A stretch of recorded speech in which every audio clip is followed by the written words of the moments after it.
So as you can see, I am in front of a supercharger, and I'm gonna get back in the car now because it's kind of cold outside.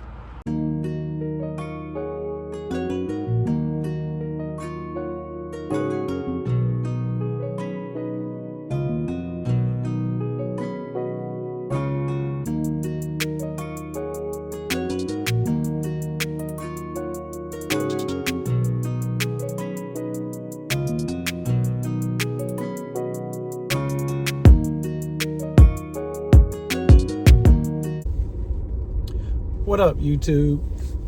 Hey, let's be totally honest here for a minute. There's a lot of people out there who want EVs, but for whatever reason, they don't make the jump to go into the EV space. So this has been something that's been talked about, in my circles for quite a bit, where people who know me and know that I have, my wife and I have moved to the EV space. They always like our cars, but they're always scared of the EV life. So I just thought today I'd give you my top 10 reasons of why I think people are scared to move to the EV lifestyle. All right, let's get at it. And stay with me until the end, because the number one reason may just surprise you. But starting out at number 10, technology. So a lot of people are afraid of making the leap to EVs simply because of the technology. And when I'm having conversations with people about technology, I refer to it like this. I look at the EV as the train to the horse back in the day, or the Model T Ford to the horse, where people were worried about safety. They were worried about, not understanding how it really works. So yeah, number 10, technology. Coming in at number 9, battery replacement. I hear a lot about people, worrying about, batteries going bad. And that's a real concern, because I will tell you honestly, that one,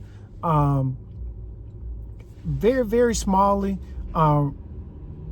worries me, and I'll tell you why here in just a second. But battery replacement, most EVs that you purchase are going to come with either at least 150,000 mile warranty on the batteries. And I'm very confident that if you're going to have an issue with your battery, it's going to be before 150,000 miles. Now, I say I have a small worry about the batteries, excuse me, only because my wife and I, we travel so much that we drive so many miles in both our EQS 450 as well as the Lyriq V. We drive so many miles that we are probably easily going to put 150,000 miles on each of our vehicles within 8 to 10 years. So yeah, so that would definitely be something that would be in the back of my mind as a concern that other people have. But I am a firm believer that you get what you pay for. And so we purchased 2 vehicles that we thought provided a very good maintenance plan, that had a very good maintenance record, and that if you haven't seen my video that talked about the CPO purchase, which is certified pre-owned program that Mercedes has, it has been top notch.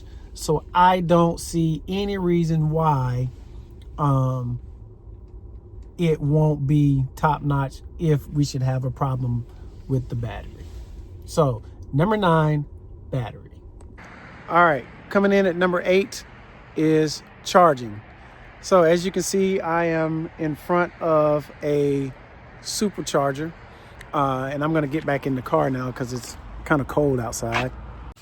But charging when EVs first came out was probably an issue, but now it is not an issue for charging. Pretty much, I'm going to speak for state of Georgia, and I'm going to talk about the main thoroughways first, like Interstate 75, which takes you north and south, I-16, I-95, those corridors. You are going to find a charging station about every 50 miles along those corridors. Okay, so charging is not an issue. Even in small towns in Georgia, charging now is becoming such easy to find that it's excuse me, it still is not an issue. So for example, I live in Dublin, Georgia, which is what I would consider a small town. It's not a rural town, but it is a smaller town. And just in my town, we literally have probably, if I had to count off the top of my head, at least 7 charging locations where you can supercharge for people who are traveling. So I am currently at the Ford dealership here in my hometown, where we have 2 Red E charging stations. Literally not even a mile up the street at the Nissan dealership, Nissan and Chevy dealership, there's another 50 kilowatt charging station there. Okay. If you head out toward the interstate, you've got, I believe there are 8 Tesla superchargers there. I may be wrong about that, but I know there's at least 6. So 6 to 8 Tesla superchargers there. Right across the street at the Burger King, you have 2 charge point locations. And then right off the exit at the racetrack, there's recently been 4 charging stations set there. You want to go a little bit further? Okay, here we go. For those of you who may know where Wrightsville, Georgia is, Wrightsville, Georgia just added 6 charging stations there. Wrightsville, Georgia. Sandersville, Georgia. 2 that I know of charge point stations. Hawkinsville, Georgia. 2 charge point stations. So the list goes on and on. So charging is no longer an option, or an issue, should I say, not an option. Charging, no longer an issue. Okay, so the other question that people always ask, and I think the biggest fear that they have is, what happens if you run out of charge? My answer to that, what happens if you run out of gas? You either call somebody to bring you some gas, or you call a tow truck. So if you are one of those unfortunate people who run out of charge, you are either going to call a tow truck or call some of these people who now have the mobile electric charging to come and give you some charge to get to, your next charging location. But that goes back to the technology piece. These cars are so smart that they literally tell you where to go when you need to charge up. So charging should not be an issue. So I had to think about number 7 for a minute to see if I probably could have combined 8 and 7, but I'm not going to, and here's why. Number 7, range anxiety. So a lot of people have concerns about how far can you actually go on an EV charge. A lot of them worry about, EV charging when it's cold outside versus when it's warm outside, when it's windy outside versus when it's not windy outside, when it's rainy outside versus when it's dry. And yes, all those things are factors. However, for me, what I found in my EV experience, again, in the Mercedes EQ 450 Plus and the Lyriq V, is that I need to find some place to use the restroom before I need to charge. And so typically on a charge, I can drive 3.5 to 4 hours in the Lyriq V and probably 4.5, maybe 5 hours in the Mercedes. So charging for me, again, more times than not, I'm looking for a restroom before I'm looking for a charging station. Okay, number 6, it takes too long to charge. Well, let's look at it this way. For me, since my wife and I have adopted this lifestyle, I despise going to gas station. We still have 2 ICE vehicles, but I despise going to the gas station now. Okay, so let's look at a realistic look and my take on it taking too long to charge. When you go into a gas station, sure, you can pay there at the pump, but how many times are you just getting gas and then getting right back on the road, especially if you're going out on a road trip and you're traveling somewhere? More times than not, if you are on a road trip and you are stopping to get gas, you're going into the gas station to get some snacks, to use the restroom, and then you're probably going to get back on the road.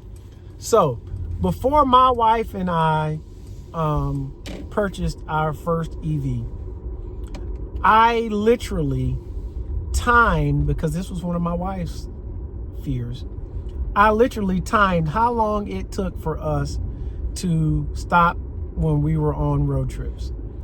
And for me and my wife, the typical time that it took us when we stopped to get gas when we were traveling was 35 minutes.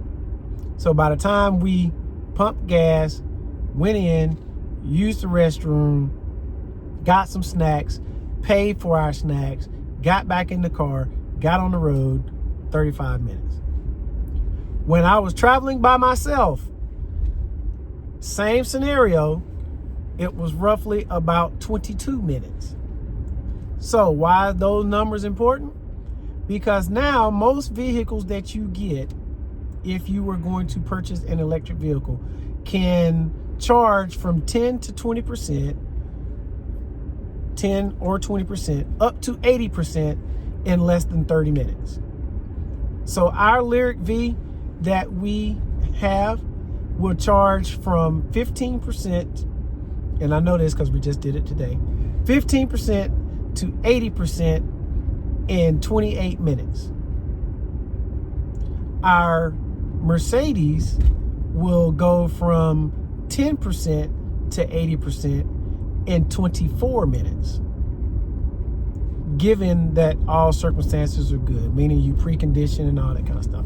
So that is about the time that it would take for you to go into the gas station, grab you something to eat, grab you some snacks, use the restroom, get back in the car, get ready to go. So range anxiety and time, charging, all those things, all those myths are things that maybe in the early stages of EV adoption may have been a thing. But today, when you have vehicles that are capable of charging, up to 300, 400 kilowatts, that's not an issue. Now, from our standpoint, from our Lyriq V and our Mercedes, the Mercedes can charge at its fastest 200 kilowatts, and the Lyriq V at its fastest 190.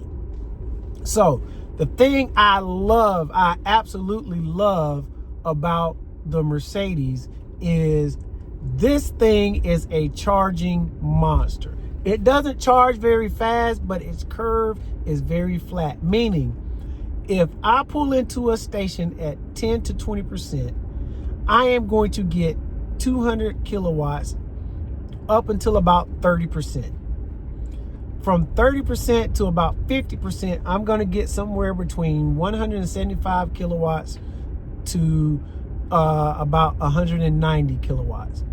So that means halfway into my battery or halfway into my charging, I am still getting at least 150 kilowatts, which means I am charging very fast. So charging times, not an issue. All right, we're halfway home. At number 5. At number 5, cost. Now, I cannot tell you how many times I have spoke to someone or someone has asked me about the price of our Mercedes. How may I help you? Thanks. I should have said that. But anyway, disregard.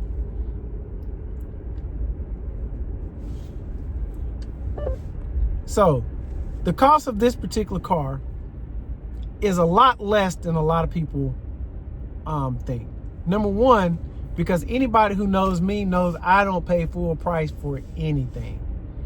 And so instead of paying full price for the 450, we bought a certified pre-owned vehicle. And at that price, we basically paid half of what it would have been brand new. Now, for our Lyriq V, we did purchase it new. That was the last car and probably will be the last car that we will buy brand new, because my wife and I normally don't buy brand new cars. But at any rate, even for that, we did not pay full price. We went in, we sat down with the dealership, we figured out a price that we wanted to pay, and we were either gonna get it or we weren't. But I was not paying full price for that vehicle. And so, we got a good deal. And then plus we got the tax incentive before the tax incentives were taken out. And so once again, price is subjective, right? What might be expensive for one person may not be expensive for the next person. But I will say, just like anything else, if you shop around, you can find you a good deal on EVs, and you can find you a good deal on some really nice EVs. Number 4, cold weather range loss. Now, this is a real issue. So you will lose range when it's in the winter. You will. However, being in Georgia, and this is a Georgia specific review because that's where I live, our winters aren't typically as bad as, say, my homeboy who lives up in Baltimore, Maryland, right? So when you live in regions like that, yeah, you're gonna have anywhere from, things that I've read, anywhere from 10 to 30% downtick in your range. But down south in Georgia, one of the things I love about Georgia is it might get cold overnight, but normally by about 10 o'clock, 11 o'clock in the morning till about 4 or 5 o'clock in the afternoon, it warms up, so your temperatures are nowhere near as cold as they are in some other regions. So we don't get the same type of loss that somebody else may have in a more colder region. So I will give the nod that yes, you will lose some range, and I would probably say in this particular vehicle, in the 450, I've probably seen maybe a 5% degradation, and in the Lyriq V, maybe somewhere between 8 and that 10 possibly. But again, it's so negligible. And again, because my wife and I, we charge at home, so every morning when we get up, we have 80%, battery pack, or in the case of the 450 plus, I only charge it to 50% because the range is so good. And riding around the city on a typical charge, yeah, I mean, I can go to work and do anything that I have to do during the day, and I'm only going to lose 7 to 10% on my battery for doing all the running around that I need to do. And then when I get home, I just plug it up, and the next morning I'm full again. So yeah, I'll give you that. Number 3, and this one for me was an issue, but now that I've been through a couple of issues, nothing major, but a couple of issues. And like I said, if you saw my video about the CPO program, you will know that number 3, which is repairs can be scary. Well, of course, now repairs can be scary with any vehicle, right? I mean, if you've got a diesel truck like I do, and you got to worry about the diesel, not only the diesel engine, but the diesel transmission, the diesel, what they call them things, the turbo props or whatever you call them, that can be scary, right? So repairs can be scary. But I can honestly say with EVs, there's so little that needs to be repaired. It's not an issue, right? And so even when I had something that was my fault, where I cracked a rim, the repair process for the 450 was so easy. All I did was call up my dealer, call my service rep, told them what the problem was, told them I can't get it to the dealership.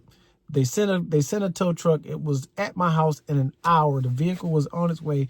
2 days later, I had my my rim replaced, and I'm on the road again. All right. Same process you would do if you had an ICE vehicle. So once again, the myth of EVs being very difficult to work on, not an issue. Number 2, no home charger or you live in an apartment. So yes, if you do not have access to home charging, it can be challenging, and it can run a little bit more expensive for you to charge your vehicle the way that you would probably need. But again, as the charging infrastructure comes along, and is coming along so fast, there are a lot of places that if you work at certain places, they have chargers there for you where you can charge for free. That's not everywhere. I get that. And so, yes, that is something that you really have to look at as far as the charging. Now, my wife and I, when we bought our first EV, we negotiated to get the home charger as a part of our price for the vehicle. And so the only thing that we had to pay was a couple of $100 for the electrician to come out and do it, because I would always recommend that if you do not know what you're doing with electricity, pay an electrician. And so we paid a couple $100 for an electrician to come out. Electrician hooked it up.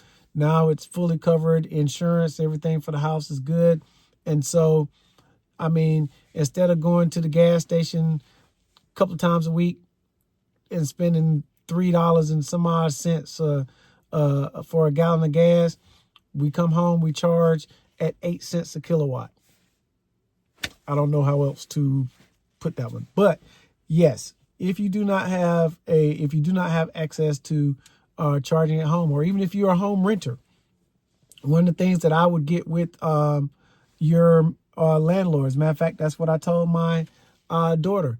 Hey, look, if I were you, I would get an EV, and then just talk to your landlord and see if he will allow you to hook up your home charging station at the house, and just put it at a location where you can take it with you when you leave. It doesn't have to be attached to the house. You can put it on a pole outside, or there's so many different options of ways that you can have your home charging installed.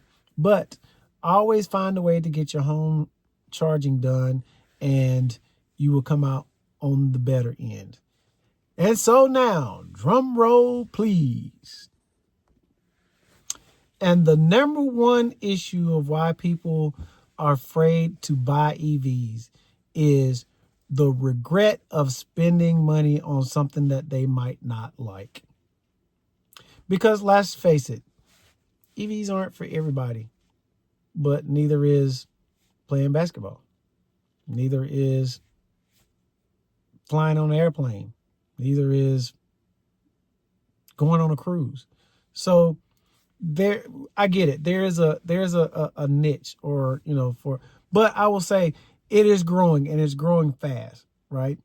And so for those people who may have that fear, it's no different than someone purchasing an ICE vehicle that they don't like, right? I've seen numerous times where somebody will go and buy a Ford Mustang, drive it for 2 weeks, and don't like it.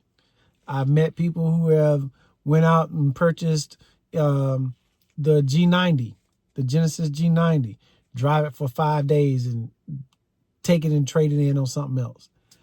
I'm sure there are a bunch of people out there who have purchased EVs and have regretted it and then went and traded it in.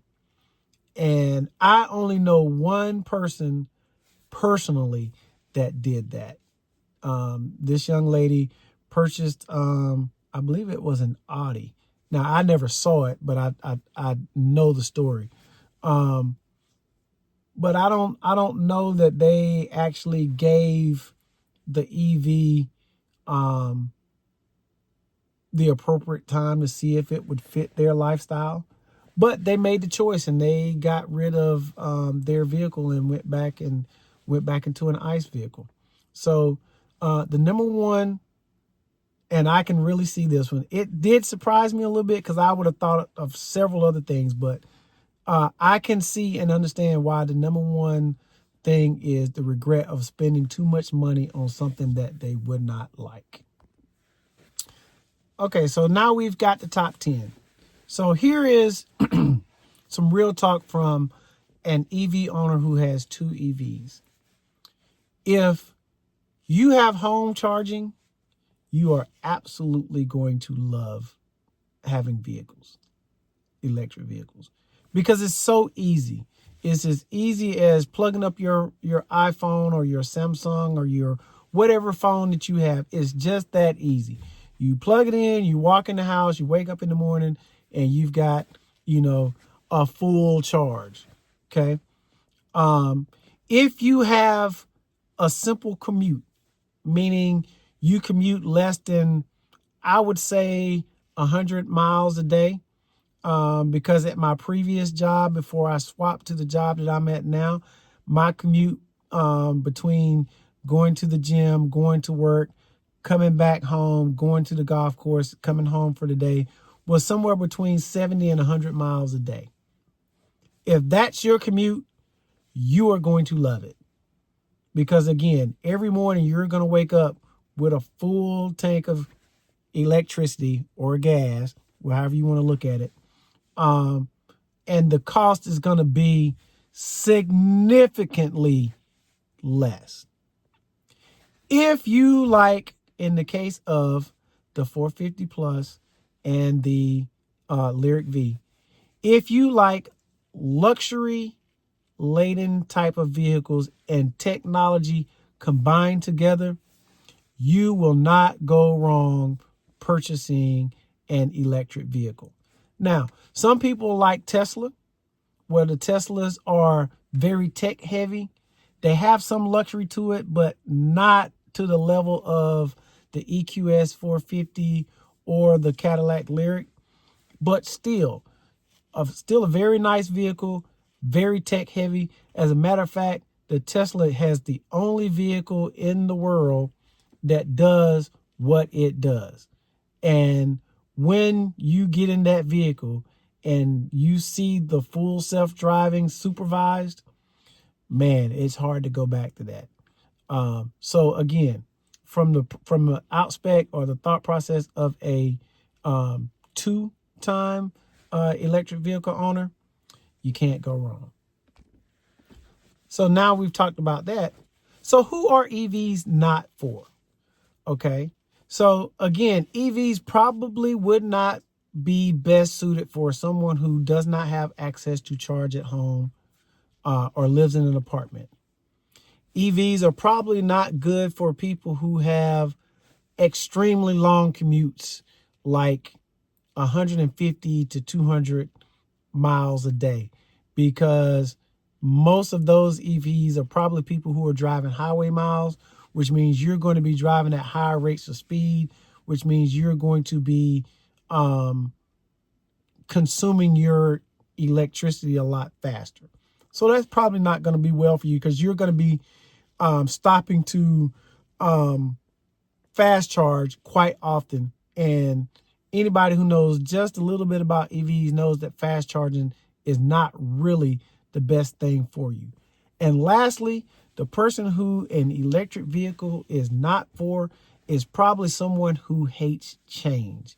Because if you hate change and you can't deal with change, all of the technology and everything that is coming along in these vehicles are coming so fast that you're not going to be up for it.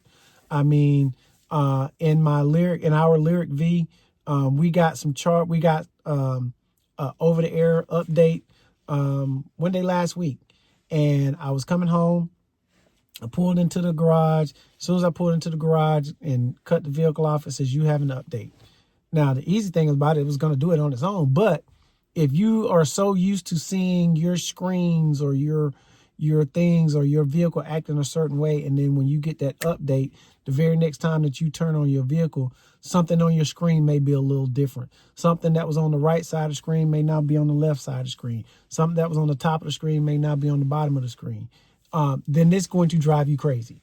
So those are the three things that if you do not like any of those things, then purchasing an EV probably isn't for you. So, in conclusion, a lot of states like Georgia are expanding very, very quickly when it comes to the EV market, right? So in the state of Georgia, I looked up somewhere, there's over 5,800 charging little apertures, not sites, but the apertures. So, when you go somewhere and you plug in, some of them have 4, 8, 10, 12. There's a place down in Brunswick that's got 20 something stalls, right? And those numbers are growing every day.